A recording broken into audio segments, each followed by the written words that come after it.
Now to South Dakota for Governor Dennis Daugaard's State of the State address. He delivered the speech before the state legislature at the Capitol building in Pierre. He's the 32nd governor of South Dakota, having been elected in 2010 after serving 2 consecutive terms as the state's lieutenant governor. His address is an hour and 10 minutes.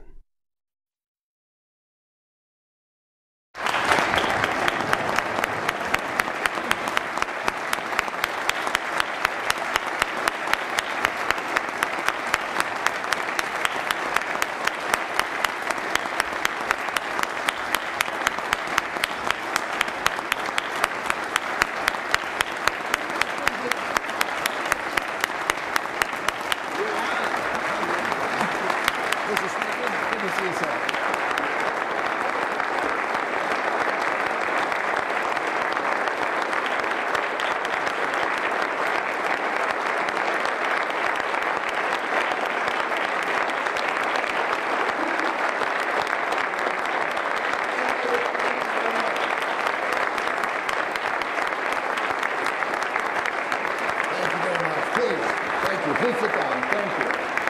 Thank you so much. Thank you. Please. Thank you very much.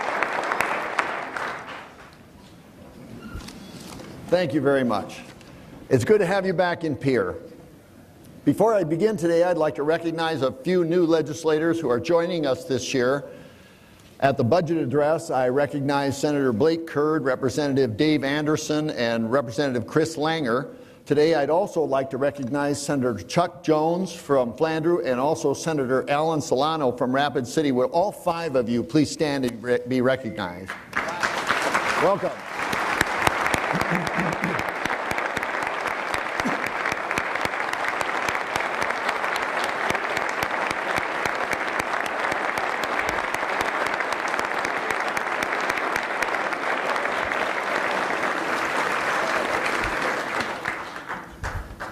I can still remember how I felt on that first day, so welcome to all of you.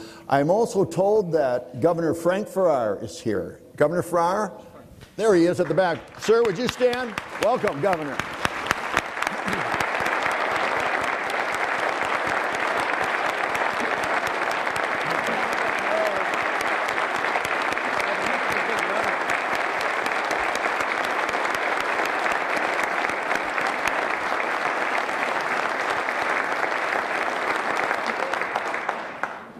Welcome. This is my 4th State of the State address. Just over 3 years ago, in my inaugural address, you might remember a favorite quote that I included from President Calvin Coolidge. He said this: "Nothing in the world can take the place of persistence. Talent will not. Nothing is more common than unsuccessful men with talent. Genius will not. Unrewarded genius is almost a proverb. Education will not. The world is full of educated derelicts. Persistence and determination alone are omnipotent." Now, I would never belittle the importance of education or knowledge, and neither did President Coolidge. But he identified the essential element to success: persistence and determination. In other words, hard work. South Dakotans believe in hard work. When we promote South Dakota as a good place to do business, we promote the work ethic of our people. Those who do business in multiple states, including South Dakota, will often remark to me that their South Dakota location is their most productive because South Dakotans know how to work. In short, South Dakota works because South Dakota's people know how to work. We succeed and excel because we work hard and stay true to our values. We can be proud of the many ways in which South Dakota excels. During the past year, objective outsiders have recognized our state for excellence. Last April, the United States Chamber of Commerce recognized South Dakota as having the nation's best business climate. Last June, the U.S. Department of Commerce released their study of regional price parity and identified South Dakota as having the lowest cost of living in the nation. Then in July, CNBC named South Dakota America's top state for business. South Dakota's unemployment rate fell again last month to 3.6%, the second lowest in the nation. even as Nevada and Rhode Island still struggle with 9% unemployment. And some metropolitan areas in Arizona, California, Illinois, and New Jersey have unemployment rates of 12% or worse. Only 15 states have recovered all the jobs those states lost in the recession. South Dakota is one of them. Today, South Dakota has over 10,000 more jobs than we did before the recession. South Dakota, in fact, is 2.5% above our pre-recession peak, while the nation remains about 1% below pre-recession levels. South Dakota's average personal income growth continues to be among the highest in the nation. In the third quarter of last year, personal income growth compared to the same quarter in 2012 was the highest in the nation. We've reached another important milestone as well, as our per capita income now exceeds the national average. Numbers available for 2012 indicate that the average South Dakotan earns about 3.8% more than the average American. One consequence of our strengthening economy is that 2013 saw a 1.3% decrease in the number of people on Medicaid and a 2.4% decrease on those enrolled for SNAP or food stamps. This is the first year in recent memory that enrollments in these programs have dropped. Of course, not all rankings are economic, and we can be proud of our success in many areas. South Dakota continues to be among the nation's best in immunizations for kindergartners and for the percentage of the population who goes out and gets a flu shot. Our young people understand the value of education. Our high school graduates go on to college or tech school at one of the highest rates in the nation. And once those students graduate, our low student loan default rates show that those who had to borrow are able to pay back the loans they took out. And although we must be always mindful of long-term funding needs, South Dakota's 8,000 miles of paved state highways rank 4.4 out of 5 for quality. And our state bridges rank 91 out of 100 on a 100-point scale. This year, we're going to be completing construction of South Dakota's portion of the Heartland Expressway, which we began in 1997. And we've reached an agreement with the city of Sioux Falls to jumpstart progress on the northern part of Highway 100, which will eventually connect I-29 to I-90, traversing the southern and eastern edges of Sioux Falls. We also continue to protect our environment. 98.2% of our state's community water systems meet or exceed EPA's national primary drinking water standards. And it's the same with air quality. We are one of only 7 states in the nation that meet all air quality standards. And we can be thankful that South Dakota is no longer suffering from drought. A year ago, at this time, 100% of the state was in drought condition, and 97% of that was severe drought. Today, only 4% of the state is classified as abnormally dry, not even drought level. And none of the state is even classified otherwise. We've been rated among the top 5 states in the nation for our high credit scores, as one of the best states in which to retire, and for volunteerism. Should be no surprise that an analysis last year of photos posted on the internet showed South Dakotans smile more than people in any other state. And I see you smiled in response to that. There you go. And of course, I'm very proud of the decisions we have made about our state finances. We've structurally balanced our budget without using any financial gimmicks. We've conservatively estimated revenue and enjoyed modest year-end surpluses. We're one of only a very few states in the nation to have a public pension that's over 100% funded. Last year, we refinanced our tobacco bonds, resulting in a $43.9 million present value increase to the Education Enhancement Trust Fund. And we've done it all without raising taxes. Achievements like these and our low debt load led to South Dakota being named the best-run state in America in 2012.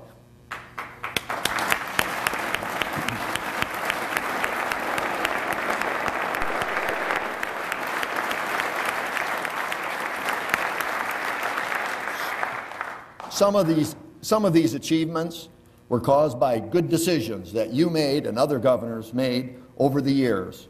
But the real credit should go to the people of South Dakota who tell us what kind of laws they want or don't, what to regulate and what not to regulate. And they tell us every year what kind of government they want. Whenever we face a challenge, South Dakotans roll up our sleeves and work together to find a solution.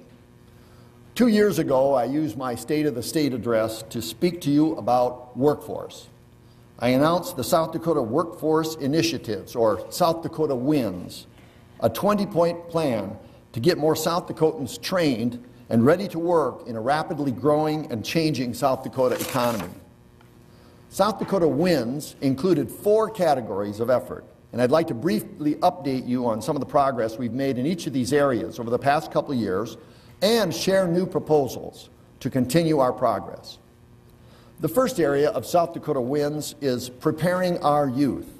We need to prepare our young people to live and work in the 21st century, and we need to give them the information they need, decisions about career choices and academic programs.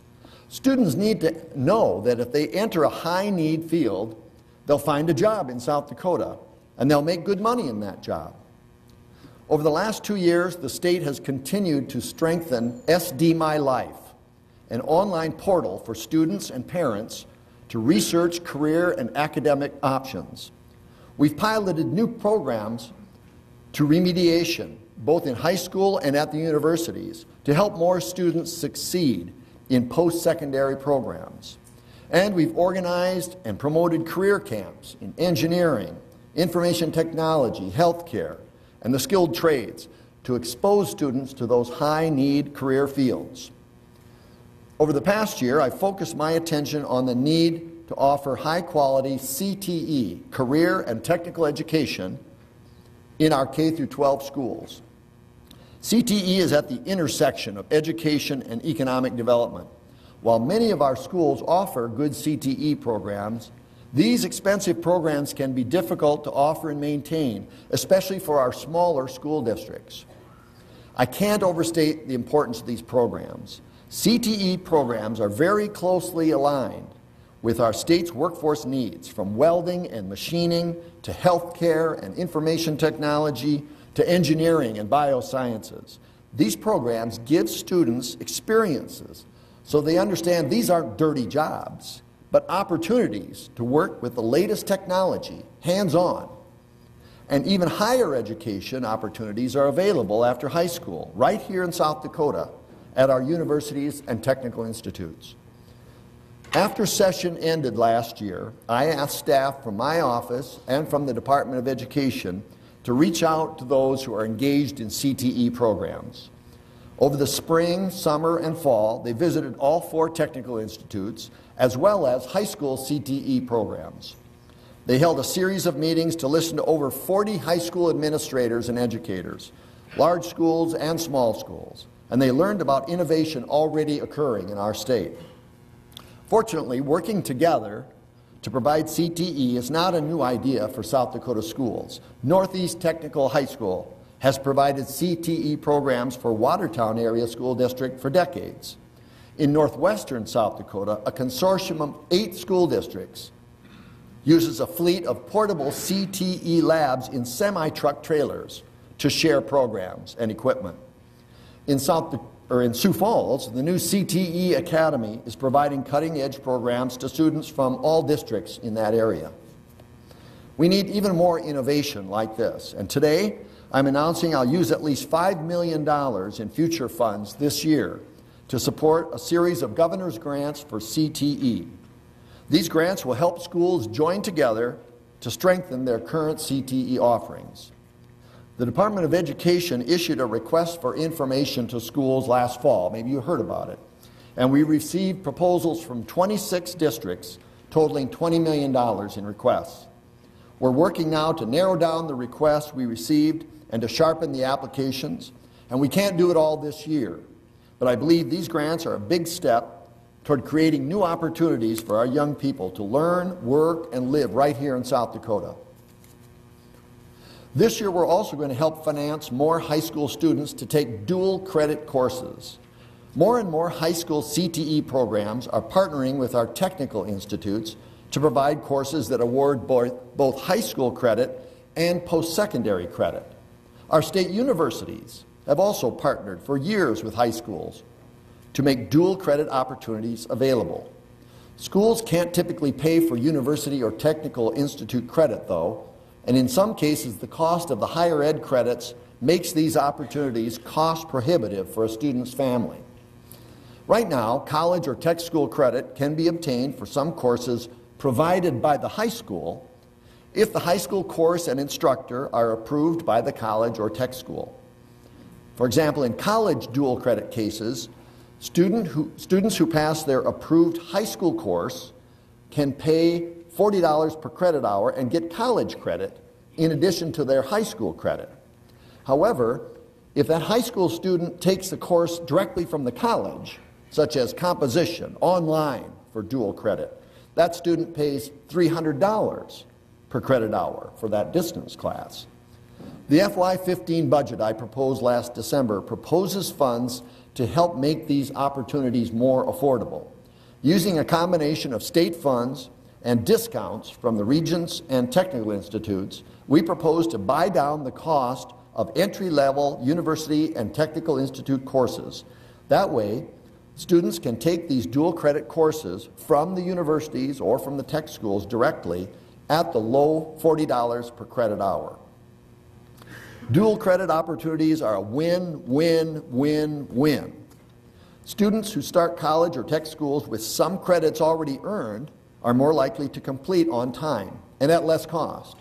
Universities and technical institutes get the opportunity to make themselves known to prospective students and to help prepare them for success when they graduate. High schools gain flexibility to offer more opportunities to students at no cost to the district.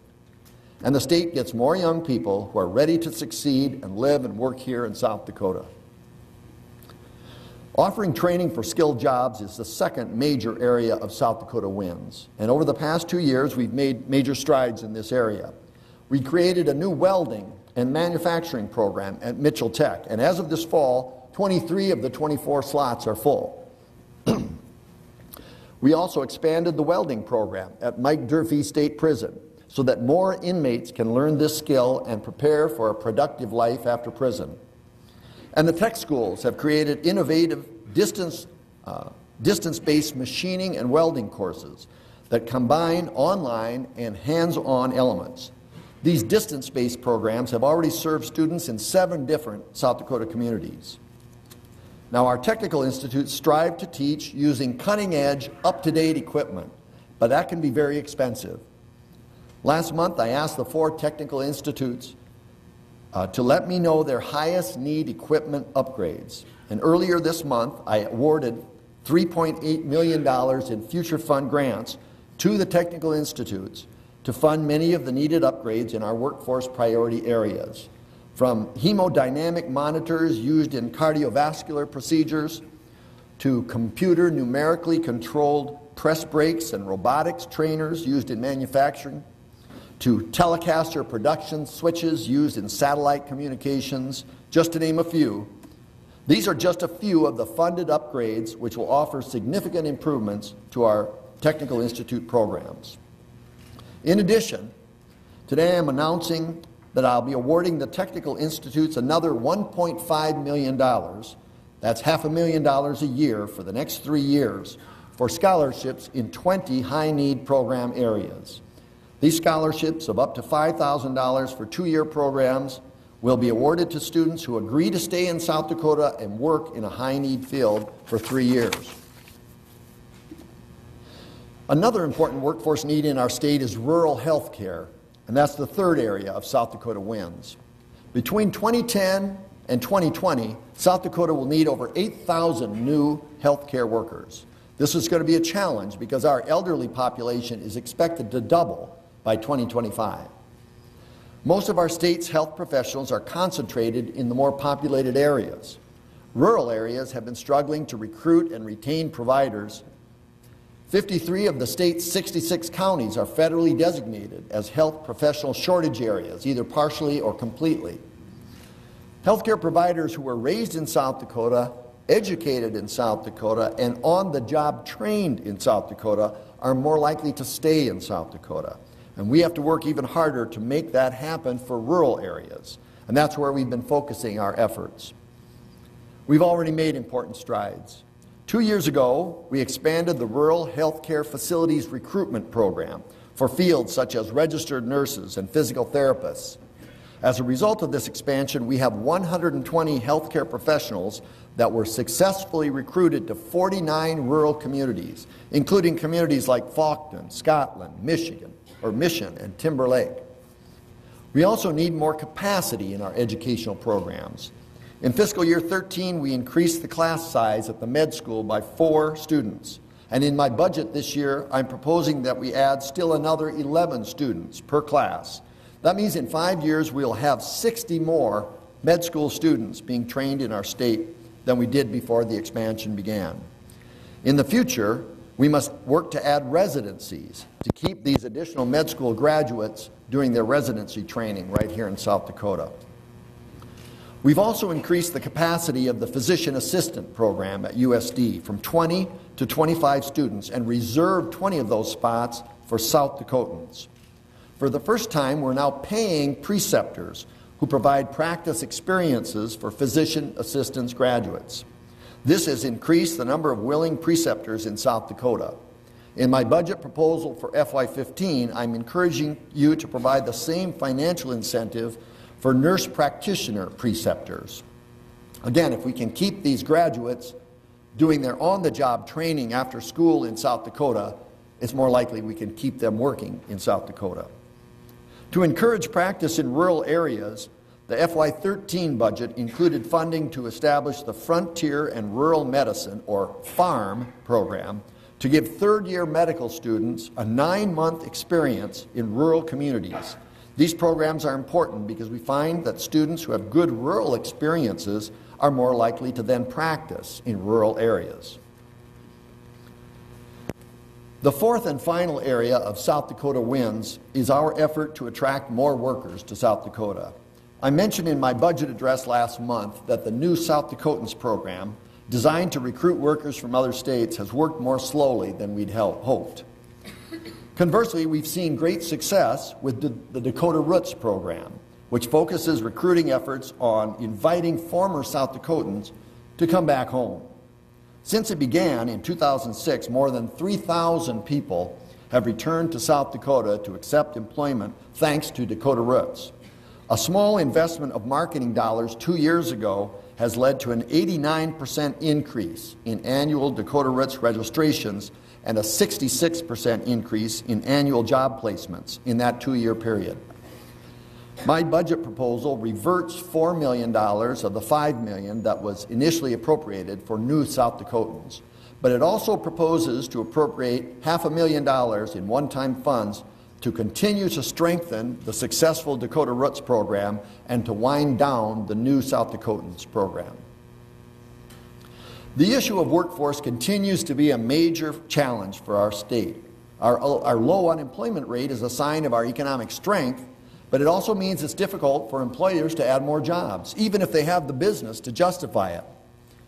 Over the next several weeks, I'll be going on the road to carry this message to several communities around the state.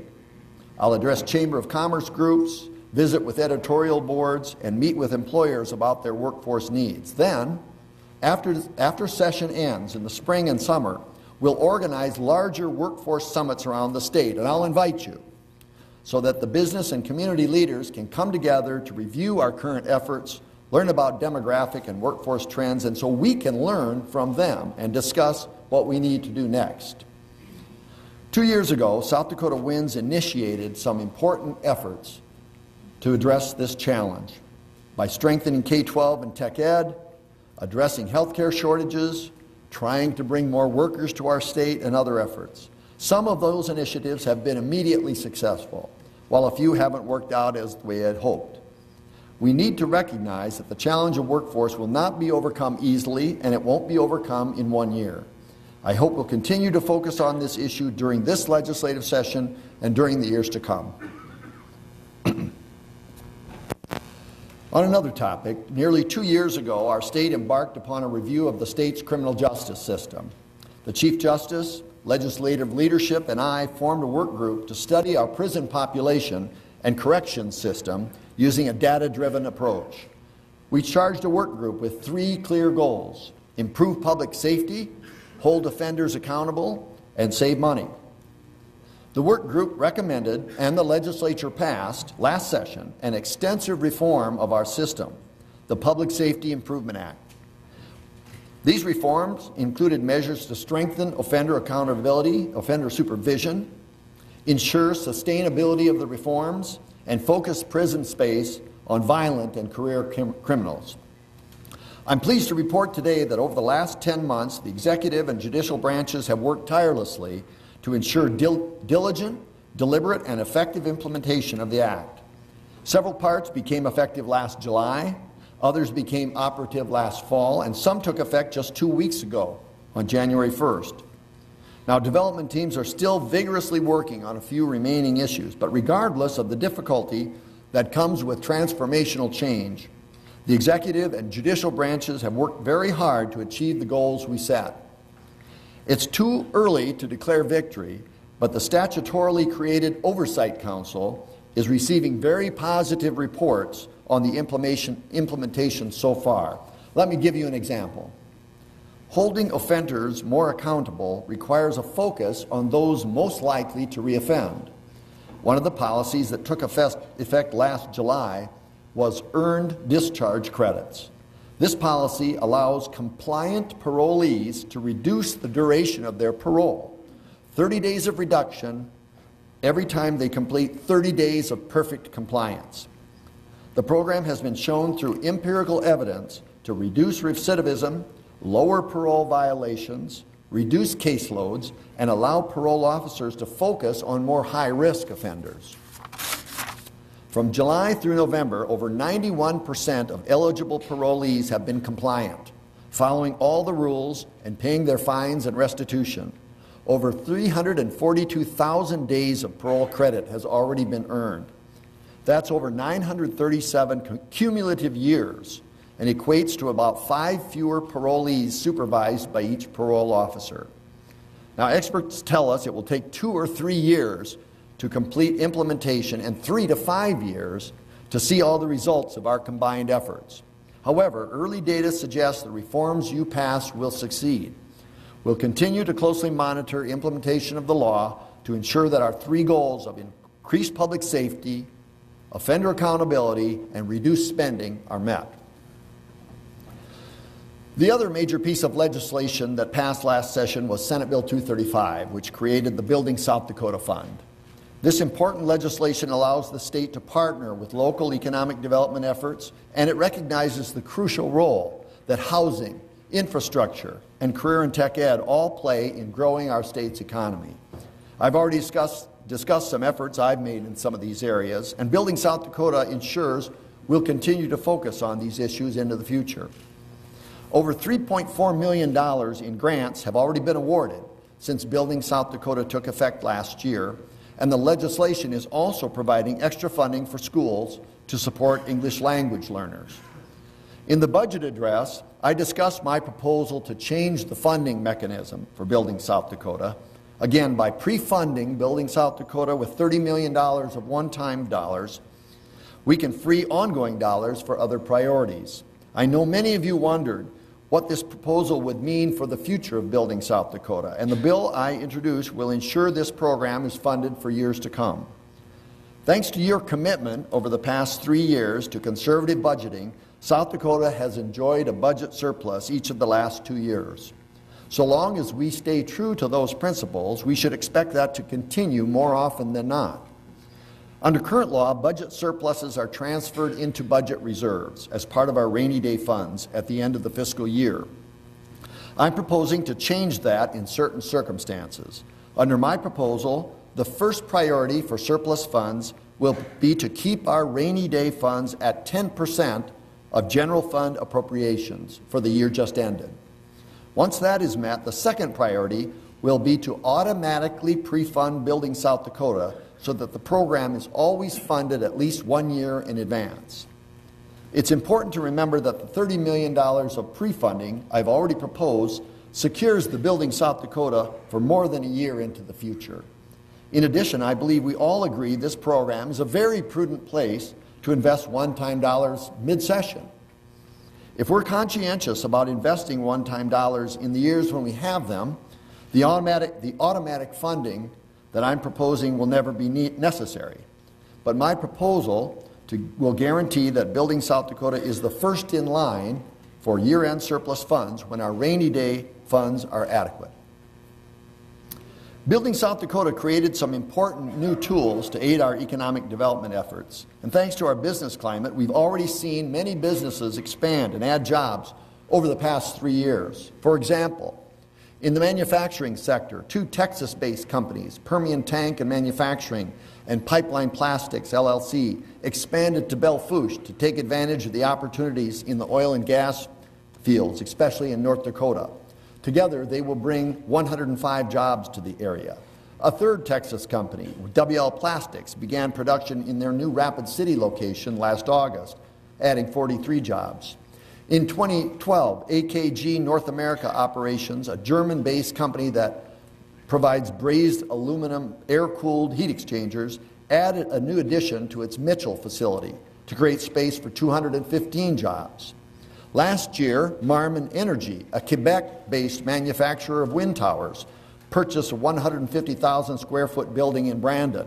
They are expanding the facility to over 200,000 square feet and will employ up to 250 people this year. We've also seen growth in the financial and professional business services sector. Over the past 3 years, TCF Bank, Capital One, and TM1 have all expanded in South Dakota. These expansions alone account for about 750 new jobs in South Dakota. And we've seized opportunities in agriculture, our state's #1 industry. Glambia Nutritionals, a flaxseed processor, will cut the ribbon on their new Sioux Falls plant in April. Pulse Processors, a processor of edible beans, broke ground last October in Harold. In 2012, we announced that Bell Brands USA would build a new cheese processing plant in Brookings. Construction is on schedule and it should open later this year. To ensure a strong milk supply for Bell Brands and our state's 7 other milk processing facilities, we initiated a plan to expand our dairy herd.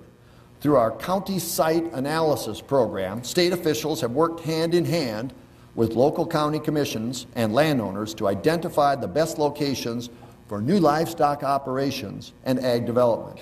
As a result, South Dakota dairies have added or are in the process of adding 8,000 more cows to their existing herds. And several counties have issued building permits for new dairies that could expand our state's dairy herd by still another 15,000 cows. By embracing local control and working together with counties to site these facilities, we're capitalizing on the clear economic advantages of livestock agriculture. Whether in manufacturing, finance, agriculture, or elsewhere, this strong economic growth is due to the hard work of the employers and employees of many companies and the wise policy decisions you have made to preserve a strong business climate. It is also due to the efforts of local economic developers and our staff at the Governor's Office of Economic Development. Now, before I move on, I'd like to speak for a moment about the concerns that have arisen surrounding alleged wrongdoing by a former employee of the Economic Development Office. I called for an investigation into this matter last spring, and I released the Attorney General's findings available to me to the legislature and to the public last fall. Good stewardship of public money is very important to me, and I know that every legislator and every South Dakotan shares this concern. In November, I sent every one of you a memo explaining that in addition to the Attorney General's investigation, I've ordered 3 separate independent audits or reviews of the Economic Development Office in response to this situation. One external auditor is reviewing every disbursement made under several economic development programs reaching back as far as 2009.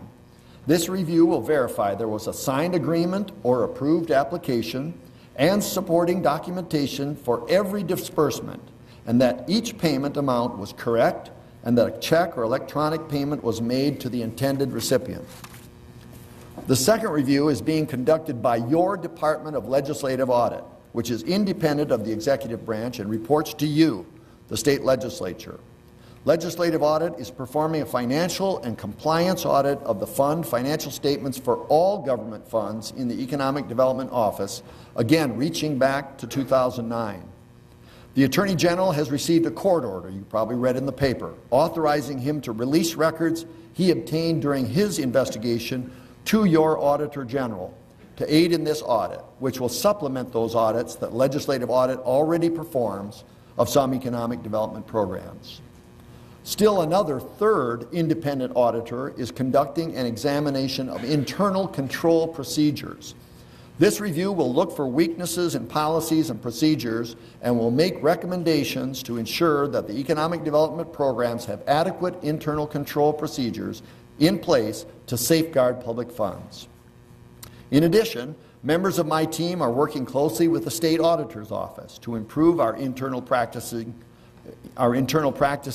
regarding travel reimbursements. They'll be proposing administrative rules that will require additional justification for travel reimbursements submitted after 60 days. We're also implementing new protocols for submission of travel expenses at the agency level, and the state auditor is considering processes to ensure that reimbursements are not duplicated. All of the reviews and audits I've discussed are expected to be completed by the end of January and will be shared with you, the legislature, and the general public. When the results are known, I'll work closely with legislators to decide how the state should respond to the results and to determine if further reviews are warranted. This is a serious matter, and it deserves serious attention from state officials. It's important to be thorough and comprehensive, even if doing so takes more time. My goals moving forward are threefold: to continue to cooperate in any way in the federal investigation, to recover misappropriated state funds if possible, and to use these extensive audits and reviews to find ways to improve our processes. Another topic I know many of you have heard about is the Common Core State Standards, adopted by South Dakota in 2010. The Common Core Standards are the product of a state-led effort by governors and chief education officers to provide a clear and rigorous set of academic standards for mathematics and language arts. The standards were not written by the federal government, are not required by the federal government, and South Dakota receives no federal funds that were contingent on adopting the Common Core Standards. We need to have content standards, and we need standards that are rigorous. We need our students to learn English and math, and we also need them to learn how to think independently and solve problems in real-world situations. These were the goals of those who wrote, evaluated, and adopted the Common Core Standards, and I support those goals. For many people, however, the Common Core has come to mean much more than that. It encapsulates our opposition to federal interference in education, our concern about the privacy of individual student data, and our strong belief in local control of our schools. I share those concerns as well, and I hope we'll all work together this year to protect our students without undermining the important goals of rigorous and competitive content standards. I spoke earlier about our good finances, and although South Dakota's budgetary picture is good, there is one area of concern. It was an area of concern when I delivered the budget proposal last month. It was a concern a year ago, and it was concerning 2 years ago. I'm talking about bank franchise taxes. In 2011, when we struggled to balance the budget, we had a repayment liability hanging over our heads. It was a bank franchise tax problem. In my budget address in 2012, I acknowledged the possibility we might not receive any revenue from bank franchise taxes. Last month, I told you that BFM had adjusted bank franchise taxes downward for FY14, and that this revenue source is significantly lower than historic levels. It's a bank franchise tax problem. Why is this revenue source so unpredictable and so volatile? Well, let's understand how the tax works. First, understand how the bank franchise tax is levied. For community banks, banks that do their business primarily in South Dakota, the tax is very straightforward and stable. Community banks do virtually all their business in South Dakota. Thus, the tax is calculated on virtually all their business. For large interstate and international banks who do business in many places, both inside and outside South Dakota, the bank franchise tax is volatile and problematic. Those banks need to identify the share of their business activity which should be apportioned to South Dakota, and then calculate the tax on that share. South Dakota apportionment law uses three factors: property, payroll, and receipts. The first factor is property, and it's a straightforward calculation. How much property does an interstate bank have in South Dakota versus everywhere? If a bank has $5 million of property in South Dakota and $100 million of property everywhere, it's got 5% of its property in South Dakota. That's a factor. The second factor is payroll. That's also very straightforward. If a bank has $10 million of annual payroll paid to South Dakotans and $100 million paid everywhere, it's got 10% of its payroll in South Dakota. Pretty straightforward. The third factor, though, is the receipts factor. That's where we have this problem. Our apportionment law was last amended in 1977, before Congress approved interstate banking, before personal computers, before the internet, before mobile computing. South Dakota's three factors have been unchanged since 1977. Think about 1977. In 1977, if I wanted a loan, I went into the bank, signed papers, and I paid my interest payments to that bank. It was very easy to determine the location of the receipt. Then came interstate banking and the internet. Now I might go online in Colorado and connect to a computer in Nevada to apply for a credit card. The computer might have some algorithms by which it screens me automatically. But if my credit history is marginal, my file might get examined by a real human person in South Dakota. If I get the card, I might send my payments to a payment center in New York. If I have a problem with the card, I might call a call center with customer support operators, and they might be in Ohio. With all the locations involved in these credit card matters, who's entitled to claim the receipt? This is the problem confronting our interstate banks and our Department of Revenue. It makes calculating the tax a nightmare and auditing virtually impossible. We need to modernize our statute, but we also should maintain our tax revenues. I'll say that again. Maintain, not increase, our tax revenues. Now, South Dakota is a very good place for interstate banks. In a recent study by RSM McGladrey, banks in South Dakota rank number 2 in net income, number 3 in total assets, number 3 for return on assets, number 3 in net loans, and number 3 in total deposits. Several interstate banks have located their home charters in South Dakota because of our stable regulatory environment. And even though more banks are locating in South Dakota, our bank franchise tax revenue has actually fallen in recent years. Here's how our revenue has dropped. Looking back 20 years, if you look to the left of the black line, that's actual bank franchise tax collections that the state has received through 2013. If you look to the right of the black line, the first two lines are what we have budgeted in FY14 and for FY15. Today, I believe if we do nothing in this area, the far right bar is what we'll actually collect at the state level, and we're going to have to adjust our expenditure levels down from the budget I propose. I'll be bringing forward legislation to address this issue in a way that does not, I repeat, does not impact our South Dakota community banks. It will impact 9 very large interstate banks doing business in South Dakota. But it will not increase the total tax paid by these 9 banks collectively over historical averages. Let me say that one time.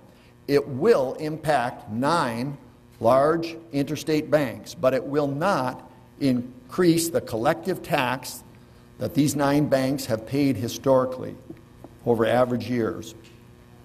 This legislative session, I hope to have your support to address this problem, not to raise taxes, but to preserve what modest taxes we have. If you agree, we will have more stability, more transparency, and more simple tax administration.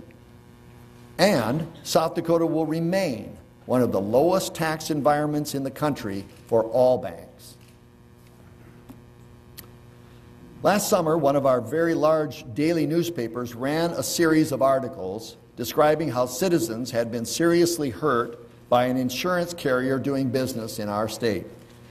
After reading the articles, I asked the Secretary of Labor and Regulation to investigate how we regulate the insurance industry and how this could have happened. A few weeks later, she issued a report that found the Division of Insurance lacks the statutory authority needed to properly protect consumers. Our Division of Insurance cannot fine carriers unless the carriers themselves agree to the penalty. The division cannot inform affected consumers if their insurance carrier has agreed to remedial action. We can't even tell the consumer who's complaining. Most states have adopted some version of a National Model Unfair Claims Act, setting forth the basic requirements carriers need to follow when rejecting claims. South Dakota has no such law, despite proposals to do so in 1994, 1997, 2006, 2007, and 2008. I think you all know how much I believe in South Dakota's common sense regulatory environment. I don't like overregulation. There is, however, a vital role for government to play in protecting consumers. The Division of Insurance will be bringing 4 bills to address the deficiencies in our current regulatory landscape. This is the year to get these bills passed, and I hope you'll join me in supporting them. Beyond protecting consumers, a government that serves the public in an open, efficient, and accessible way is important to us all. These principles of openness, efficiency, and accessibility underpin the Better Government initiative that I began 3 years ago. Unless there's a clear, compelling reason government information should be open and accessible. Since I took office, the state has placed considerably more information online. Every economic development grant is now listed online. Restaurant inspections are now online. The Department of Environment and Natural Resources has put all oil, gas, and water drilling information online. We've released the invitation list for the Governor's Hunt and other economic development events. A couple of months ago, we took another important step, unveiling a new state website, rules.sd.gov, where the public can track proposed administrative rules and submit their feedback. The site is based upon the LRC website for tracking legislation and makes it much easier for the public to be involved in the rulemaking process. We're also moving to mobile platforms. Game Fish and Parks has an excellent outdoors app for hunters and fishers. The Department of Tourism has an app for visitors who come to our state. And now travelers can use the Department of Transportation's new 511 app to check road conditions. Better government is also about finding places to roll back government. And I'll be proposing another package of repealer bills this year. It's the nature of government to add to the body of laws. When running for office, you've probably been asked, if elected, what will you do? And we sometimes take that to mean, what law will we pass? And we sometimes measure productivity by the number of bills we pass. But when it comes to laws, more isn't always better. We shouldn't place unnecessary hurdles before our citizens or entrepreneurs. These things shouldn't be overcomplicated. Thanks to you, we've already gone a long way in removing unnecessary red tape in state government. During 2012 and 2013 legislative sessions, we repealed 378 unneeded rules and 919 obsolete sections of law, totaling more than 148,000 words, almost as long as this speech. I'm sorry, I'm going off script now. This year, the executive branch will be introducing more than 10 bills to repeal even more unnecessary rules and laws that are just taking up space or causing confusion. Now, let me share a concrete instance where these better government principles have made a real difference. In the summer of 2012, we had a problem at some of our driver licensing stations. Many citizens were experiencing wait times of more than 2 hours. Some had to wait more than 3 hours. That's unacceptable. And in July of 2012, I announced a comprehensive plan to make the driver licensing system more efficient and convenient. We extended our hours of operation, instituted aggressive hiring and training programs, and developed a new scheduling system so citizens could call ahead or use the internet and make appointments. We installed self-service kiosks at a number of exam stations. We also created a driver's license superstation in Sioux Falls to handle substantially higher volumes. And last year I worked with you to pass legislation authorizing online driver license renewals. The steps we've taken have made a real difference. Before we made these changes, only 1 customer out of 10 was served in 10 minutes. By last summer, 4 out of 10 customers were served within 10 minutes, and in the last few months, we've served 8 out of 10 customers within 10 minutes of walking in the door. Now, driver's licensing is not the most exciting, sexy issue, but we've seen real improvement in this area because of the changes we've made and because of the hard-working employees at the exam stations. And I want citizens to be able to interact with government, all government, in a way that's convenient and efficient. And I'm proud of the progress we've made in this area. In South Dakota, we enjoy a high quality of life in part because of our great outdoor spaces, and people travel from around the world to enjoy them with us. We've worked hard the past 3 years to be good stewards of these important resources. In 2012, I began the Black Hills Forest Initiative to address the serious mountain pine beetle epidemic threatening western South Dakota. The legislature appropriated $6.2 million to support this work, and together we've made tremendous progress. Our cost share program has provided direct assistance to more than 3,800 private landowners. Our crews have surveyed 189,000 acres. That's almost 300 square miles of forest land. And using progressive forestry techniques, we've treated 417,000 infested trees. Our aggressive action to improve the health of the Black Hills Forest earned an Innovations Award from the Council of State Governments. We know there's more to do, but we can all be proud of the progress we've made. Even as we seek to protect our natural resources, we look forward to an exciting future. Last session, you passed and I signed a bill to create Good Earth State Park, our first new state park in 40 years. Since its dedication in July, 12,000 visitors have experienced its scenic vistas and walked its beautiful trails. And just last month, I convened a summit in Huron to seek ideas for confronting the recent decline in pheasant numbers. Just as we act to beat the beetles, together we can identify and implement creative solutions to secure South Dakota's position as the world's best pheasant hunting destination. Even as we enjoy South Dakota's great outdoors, our climate is sometimes challenging, and we need shelter from the weather. I'd like to talk for a moment about the Governor's House program. As you know, this program builds affordable homes using inmate labor at Mike Durfee State Prison in Springfield. The inmates gain valuable skills that help earn them jobs when they leave prison, and many South Dakotans across the state gain an opportunity to own their home. Over the past year, I asked the Department of Corrections and the Housing Development Authority to explore the options to make the Governor's House more energy efficient. Their first step was to build a prototype that met the Passive House standard. The Passive House standard is a rigorous energy efficiency standard that requires heavy insulation, an airtight envelope around the house, highly efficient windows, highly effective heating and cooling systems, and an energy recovery air exchanger.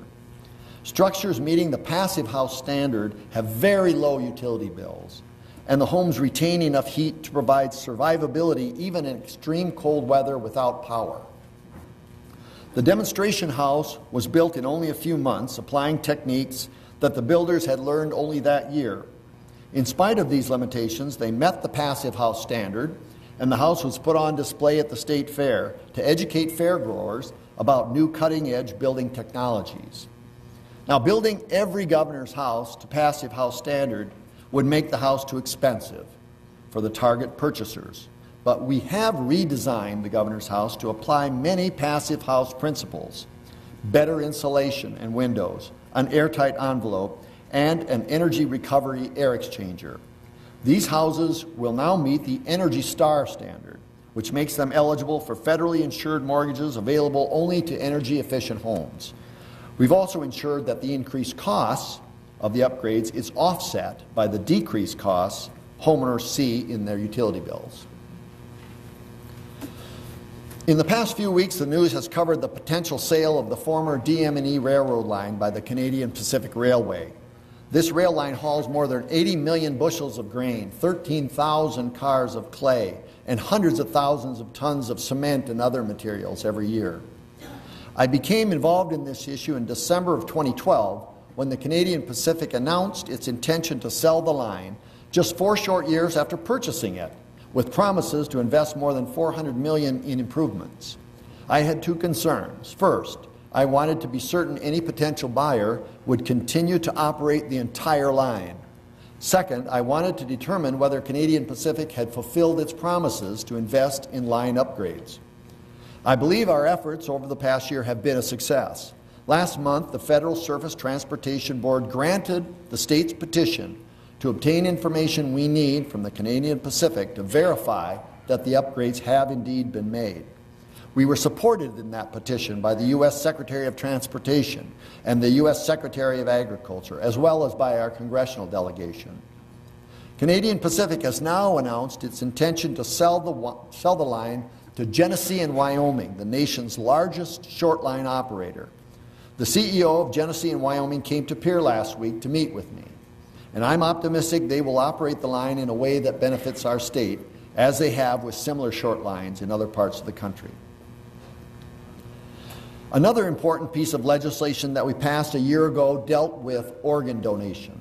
We created a new online registry, donor registry, to make it easier for South Dakotans to register as an organ, eye, or tissue donor. That registry is already beginning to serve its purpose, and South Dakotans have proven again their generosity and concern for others. In 2013, we had more than double the number of new registered donors than we had in 2012, and more than triple the number we had in 2011. I encourage every legislator and every South Dakotan to register as a donor. Those waiting for transplants are our friends and our neighbors. They're literally in this room today, and you know them. We can give no better gift than the gift of life. I was encouraged to propose this legislation by my senior advisor, Deb Bowman. Deb would not be with us today if she had not received a kidney transplant more than a decade ago. Deb is planning to retire at the end of this legislative session after 22 years with state government.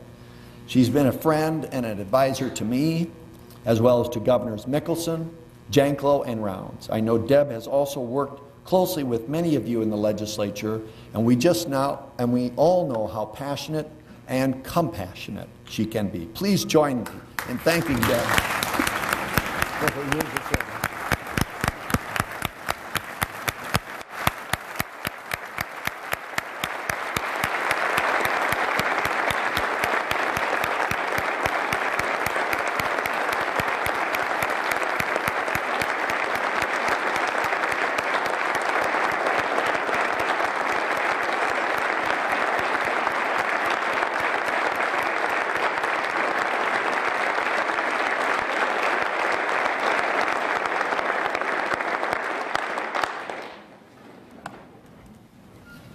Thank you for that. Every one of us is here today because of the support of those who love us, our families and friends. And I know I wouldn't be standing here today without my wife, Linda. Linda has worked... Now, wait a minute. Wait a minute. There'll be time for that. Linda has worked tirelessly over the past 3 years as our state's First Lady. In addition to hosting thousands of people in summer tours at the Governor's Mansion, she's taken on several important initiatives that focus on our state's children. In my first State of the State address, I spoke about the issue of infant mortality and Linda has also worked hard on this issue. She chaired the Infant Mortality Task Force in 2011 and has also spoken around the state to promote safe sleep practices and to raise money for the Cribs for Kids program, which has already distributed more than 3,000 cribs to families, child care programs, foster care providers, and domestic abuse shelters. This is a tough issue, but state and private health care partners are in it for the long haul. In 2012, South Dakota had the lowest number of sudden infant death syndrome deaths we've ever had, but the overall infant mortality rate actually went up. Preliminary numbers for 2013 indicate that the rate has dropped, but we understand we need to continue to work on this important issue. Shortly after I took office, Linda also began traveling the state to promote reading in our elementary schools. So far, she's visited the 3rd, 4th, and 5th graders in 242 grade schools, over half the elementary schools in our state. And then, as part of the Foster One campaign, this past summer, Linda traveled across the state to talk with more than 500 people about the importance of foster care and the positive impact foster parenting has on children who need our support. Linda has asked that people learn more about foster care, and her efforts are paying off. In just the last 6 months, the number of people interested in becoming foster parents has doubled, and more than 1/3 of those people have already taken the next step toward becoming a foster family. Now, do me a big favor and thank our First Lady for her effort.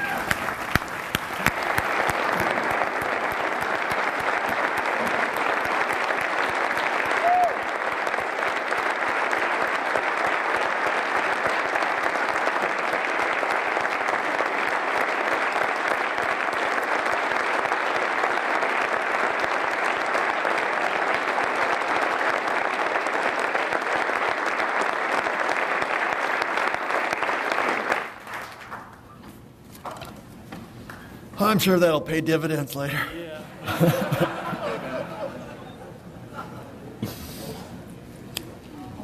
Just days before Christmas, I joined soldiers and family members in Harrisburg to send off the National Guard's 1742nd Transportation Company.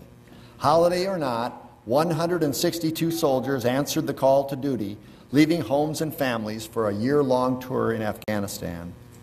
Since the 9/11 terrorist attacks, the South Dakota National Guard has deployed more than 7,200 soldiers and airmen overseas. I'm very happy to report that according to the Adjutant General, we believe the 1742nd may be the last South Dakota National Guard unit called up to deploy in support of the wars in Iraq and Afghanistan.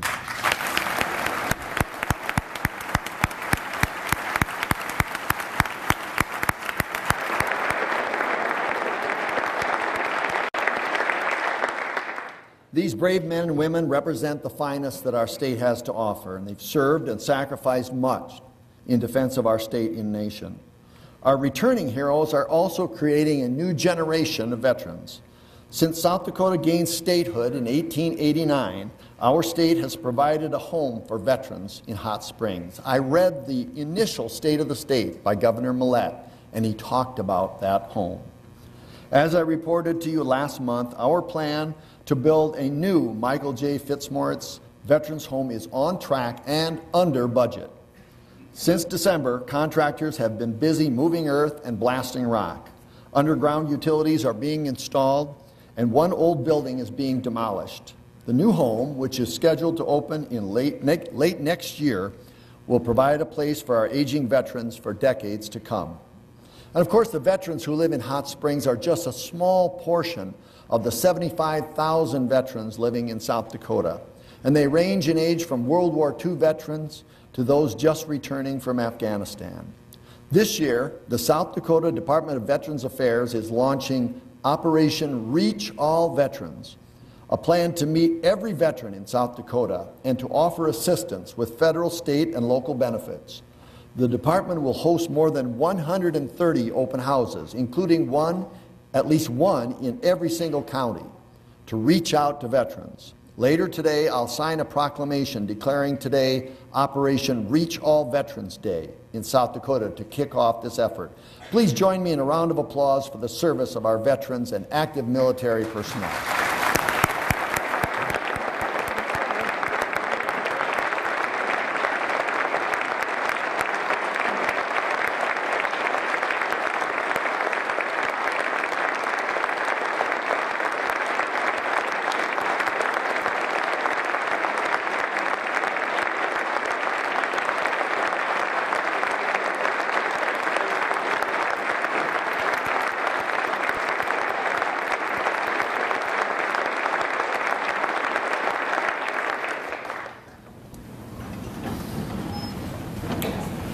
As I close today, thought that'd bring out a smile. As I close today, I'd like to return to the topic of workforce. Last year, I convened the Employment Works Task Force to focus on employment opportunities for a very specific group of South Dakotans, our citizens with disabilities. Too often, employers with job openings overlook people with disabilities. According to a 2011 estimate, only 41% of working-age individuals with a disability were employed in South Dakota, less than half the rate of those without a disability. Now, I can't pretend that I understand all the obstacles that confront a person with disabilities, but I do feel a special appreciation for the disabled worker and for the employers who hired them.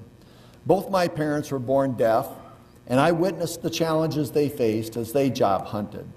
My father was a farmer, but our small farm wasn't big enough to support our family and cover the mortgage, so Dad always had another job off the farm. I believe that in this world, people with disabilities often develop higher levels of determination and accomplishment. Like my parents, they work harder than most. They have to. And good employers know that the most valuable worker is the one who works hard, is loyal, is honorable, and gives an honest day's work for an honest day's pay, whether that worker is disabled or not. These employers know that hiring people with disabilities is good business. They know that adversity builds character, and people with character are good employees. For too long, some have seen employment of people with disabilities as a favor done with sympathy. But I agree with the Employment Works Task Force. That needs to end in South Dakota.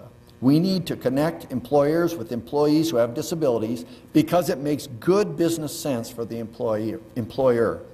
And we need to start today. We can begin by making the state of South Dakota an employer that sets the example for others. There are already many examples in which state agencies and service providers work together to provide employment opportunities for those with disabilities. And the Bureau of Human Resources and the Department of Human Services are working together to increase those opportunities in the state workforce.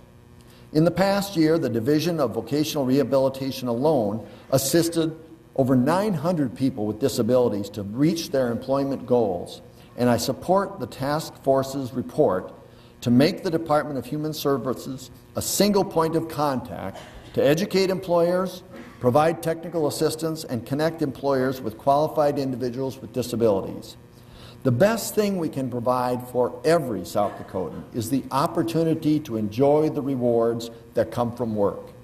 And I'm not talking about financial rewards. They're important, of course, but I am talking about the sense of self-worth that we all gain from accomplishment gained through personal effort and hard work.